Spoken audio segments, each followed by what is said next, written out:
forever obey the Lord our God. I ask of our brethren, they organize a company. There's the Herzl approach. And this is, how many years before Herzl? 60 years before Herzl. On the mode of the fire insurance companies or the railroad companies. Let these companies, or like the Suez Canal Company, let these companies appeal to the Sultan to give us back the land of our ancestors in return for some rent. Once the name of Israel is again applied to our land, he even has the name of the country. All Jews will be inspired to help this company with all its means at its disposal. Through this venture, we will begin modestly, but its future will be very great. If these people have been listened to in any way, I'm sure the Holocaust would have been totally avoided, because the Jews would have been mostly out of there.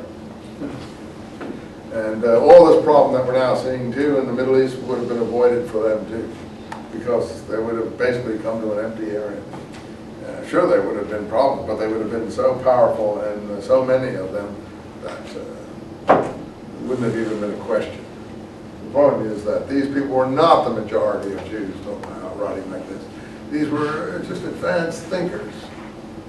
You saw the majority, the people you're talking about, the Reformed Jews and so on, you see where their mind is. This kind of thinking would frighten them to death. Well, I have the benefit of hindsight. Okay, let's look at Hess. I think that's enough for. But the important thing about Alkali is that it's exactly the Herzl program 50, 60 years before. But of course, nothing's being done with it. Just a few people of that mindset. But people are talking like that. Okay, Hess is an interesting case. 1812, 1871. I hope you guys have this book. You'll find it. This is what we're going to use the rest of the term, and it's really a good book. So he was, as he says, he was the same generation of Heinrich Heine. It's interesting. I was just reading this Wagner piece in another of these collections. I can't do too many excerpts for you guys from documents, but I like the documents. I think that's the most interesting. He's saying in this piece, Mendelssohn, he's going on about Mendelssohn because he knows Wagner stole most of his musical ideas from Mendelssohn. And he acknowledges that Mendelssohn is a great musician, but this essay doesn't make it clear what his problem with Mendelssohn is, except his Jewish blood. That's part of the problem, although Mendelssohn had converted to Christianity. And the only other, he says, the Jews have no poetic spirit, Wagner says. Not like us Germans.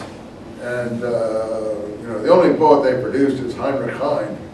The only German poet that they produced is Heinrich. And he was considered a very high poet. But this essay didn't go deep enough that I could figure out what Wagner's beef with Heinrich Heine was. But, he was considered one of the greatest German lyrical poets. It's very interesting to read about Heinrich Heine, because his family is so typically German-Jewish family, and I'm familiar with that because my mother's side of the family is from that background. And I should tell you that on my father's side, that was what made a difference to me personally. I went to Israel, Palestine, whatever you want to call it, back in the late 50s, early 60s. When I was knocking around the world as a kind of I don't call myself a beatnik because I never believed what the beatniks believe. I had a tremendous, I knew them in Paris and met them in Israel and met them in India and really had a real, like polar opposites repel each other, really had a strong repulsion to these people. I didn't like their drug ethic, I didn't like their sexual ethic, the way they were. Most of them had criminal backgrounds. A lot of the poets were ex-cons and things. And we in Paris, we thought ourselves as bohemians, something before beatniks. The whole beatnik thing was really something that the things that they were announcing were, for us, most of us, rather repulsive and repugnant. But they had better PR and they took over everything in terms of the intellectual currents in this country. What I was trying to say is I was knocking around in that period, with those, when those people were around too. I was kind of on the road too. But I was on the road to the Middle East and to India and places like that. You know, I hitchhiked across America in 5 days and 5 nights back in 1959 or 60. And in those days you could do it, you know, it was frightening, I can tell you that, to do it, but you could do it without getting your throat slit. You could get maybe beat up or something like that. But then I hitchhiked all through Europe and different places. And I was one of the first persons I know that was walking around with a backpack in Europe back in the 1958, 59, 60 and so on. There was nobody with a backpack then. I bought a backpack up in American, what do you call it, surplus, war surplus up in a market in Glasgow, Scotland, outside the train station. You know, some old American Army backpack. I used it all through all my travels. Of course, it was easier to go to a town and have a backpack that you had your hands free. You could walk to find some cheap lodging or something like that. In any event, I went to Israel in 1960 after I ran out of money in Paris, knocking around the left bank in Paris and so on, sitting in the cafes where I met my future wife and so on. I didn't know I had family in Israel. And before I went there, my father suddenly appeared out of the blue.